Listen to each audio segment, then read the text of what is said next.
Vous écoutez Radio Equinox, la chaîne du peuple.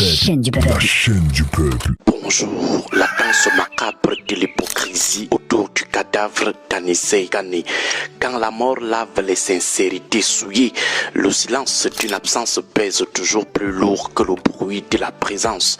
Pourtant, à l'annonce du décès d'Anissé George Kane, ce n'est pas le silence qui a prévalu, mais un brouhaha assourdissant et nauséabond, la cacophonie des faux semblants. La mort d'Anissé Kane, en se faufilant dans les arcanes du débat public, a révélé une vérité crue et pour le moins indécente, celle de l'hypocrisie érigée en rite social et politique au Cameroun. L'exemple d'Anissé Kane, loin d'être un cas isolé, devient le miroir grossissant de cette danse macabre, malsaine qui s'opère autour de certaines dépouilles dans notre pays.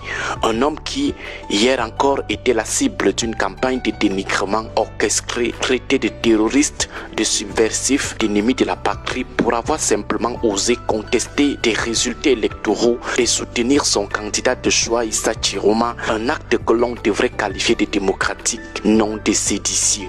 Observons le spectacle déconcertant des membres du gouvernement et de leurs affidés, ceux-là même qui l'ont fait arrêter malgré son âge avancé et son état de santé fragile. Ils l'ont déporté de force de Douala à Yaoundé sans le moindre respect des procédures. Il se transforme soudain en laudateur.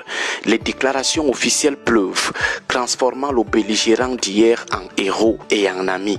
C'est un cynisme d'une rare violence. La mort d'un opposant, loin de susciter une introspection ou un mea culpa sur le traitement qu'il a subi, devient une opportunité de réhabilitation posthume, un alibi pour se dédouaner de toute responsabilité dans le drame. Juge, homme en tenue et figure du pouvoir dont l'intransigeance a marqué les dernières années de la vie d'Anissé Kane verse aujourd'hui des larmes de crocodile.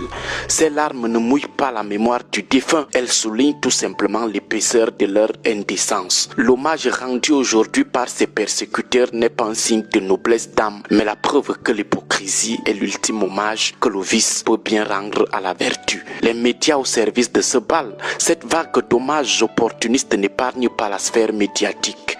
Les mêmes tribunes, les mêmes commentateurs qui, il y a peu, accusaient Anissé Kane de tous les maux, le traitaient d'indigne et mettaient en doute la gravité de sa maladie, se lancent dans des reportages glorificateurs. Anissé Kane devient subitement un héros de la lutte politique. Ce revirement éclaire cruellement la subordination de certains médias et panélistes au réseau du pouvoir, les mallettes d'argent dont on murmure l'existence